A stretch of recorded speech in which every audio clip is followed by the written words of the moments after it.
Good morning. We've got a band of heavy rain pushing northwards today. It will deposit some transient snow in the hills in the north.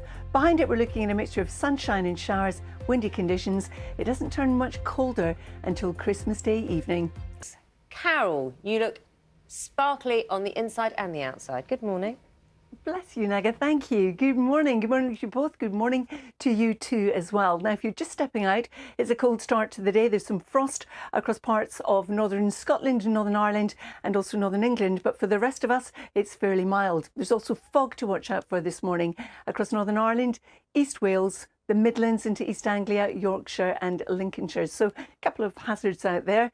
But up to Christmas, it's going to be generally mild away from the north of Scotland, where it'll be cold and some of us seeing some rain. Since Russia's invasion of Ukraine in February, breakfast has followed one tiny town in Scotland as it threw open its doors, arms and its hearts to refugees fleeing the conflict. We'll show you it.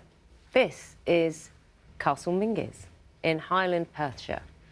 And this is where a new Ukrainian community has made the nearby town of Aberfeldy its home. And Jane McCubbin is there for us, and it's lit up beautifully, Jane.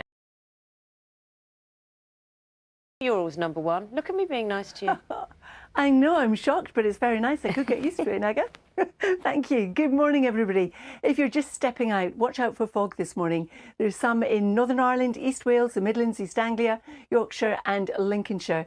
And for some, it's a cold start with some frost across northern Scotland, also Northern England and Northern Ireland. But that's the exception to the rule, because for the next few days we are looking at generally mild conditions, but there is some rain in the forecast. Look at that weather picture, Carol. Where are we? Where are you taking us there? I've taken you once again to the library in West 1, Charlie. This is one of our stock pictures because it is so beautiful, isn't it? It tells the story quite nicely, though, because some of us are starting off with some sunshine. There is some snow in the forecast, and some of us are going to see some rain and already have that. So generally speaking, as we lead up to Christmas, it's going to be mild for most, the north of Scotland remaining cold, and we're seeing some rain. So if you are on the move over Christmas or New Year and you want to see what the forecast is going to be like for your journey or where you're going to end up, don't forget you can check out our BBC weather app. Carol's a big fan of that song, I think, aren't you, Carol? Is that one of your favourites, I think? Is that what you said earlier on? I tell you what, the sausage roll bit is making me very hungry, Charlie. Yes, it's very good. It's very catchy, I must say. Good morning, everybody. This morning we've got some heavy rain, which is pushing northwards. As you can see, it's moving across Hampshire, but it's not just Hampshire.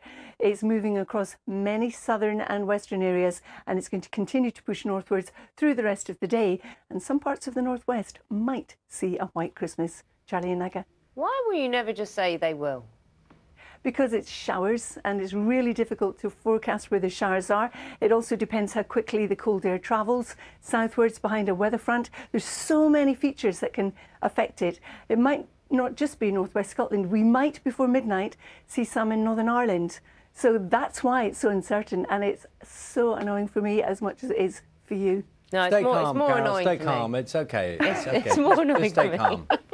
Thank you, Charlie. Yeah. It's very nice You of must you. stay calm. Got to stay calm in this situation. Thanks, Carol. Carol getting angry, do we? Oh, it's kind of funny. Who is going to take us to America, I think, at the beginning, aren't you, Carol? Because you're going to tell us about some extraordinary temperature changes, and I know you love a temperature change, and this is a really extreme one. It certainly is, Charlie. Brutal weather conditions in the United States and Canada, actually, at the moment. To show you the difference in the temperatures that Charlie was talking about, midday Wednesday in Cheyenne in Wyoming, it was 6 degrees. You may have gone Christmas shopping and not watched the weather forecast. 4 hours later, you'd have been wishing you did, because in those 4 hours, a weather front went through and the temperature fell to minus 25. That is a whopping 31-degree drop in temperature. Now, as we go through the next couple of days for North America, and you can include Canada in this as well, it's going to remain extremely cold. There'll be a life-threatening wind chill, heavy snow, feet of snow, and also blizzards. Around Ontario, Quebec, the Great Lakes, the northeastern states of the USA, for example, some of the routes will be very dangerous, if not impassable. Now, talking about wind chill, as I was a second ago, in America they use Fahrenheit, but if we compare it to the British Celsius, minus 55 is how it will feel against your skin in the US plains. That is life-threatening, and you can suffer from frostbite in under 10 minutes. The other thing that's going to happen is in the next couple of days, warmer weather comes in from the west. So, of course, the snow is going to melt, so there could well be some issues then with flooding. Now, the other things it's likely to affect are homes. So for North America here, they're quite used to having cold weather at this time of year, although this is extreme. Whereas in somewhere like Florida, for example, they're not. Their homes are built more to withstand tornadoes, for example. So there's going to be a lot of issues. Back in our shores, though, into Christmas, it's going to be generally mild. There is some rain in the forecast. We've got that already. But as we head up towards New Year, things are going to change. It will be chilly at times. There'll be rain at times. There'll be some sunshine. And there'll also be some hill snow, predominantly in the north. Charlie and Naga. Carol, thank you. Are you packing up your little weather bag now for Christmas? Are you done? I am. I'm done until next Wednesday. So if I'm looking very gleeful, that's why. What's in Carol's weather bag then, Charlie, that you're imagining? It's all the stuff, the equipment she uses for forecasting the weather. Ometers, all sorts of stuff, isn't it, Carol? All sorts. Everything's in there, Charlie, the kitchen sink. But actually, before I go, can I just wish everybody a very happy and safe and healthy Christmas, including both of you and the team, of course. That's very kind, Carol, and straight back at you. Have a brilliant break. See you next week. See you next week. Bye.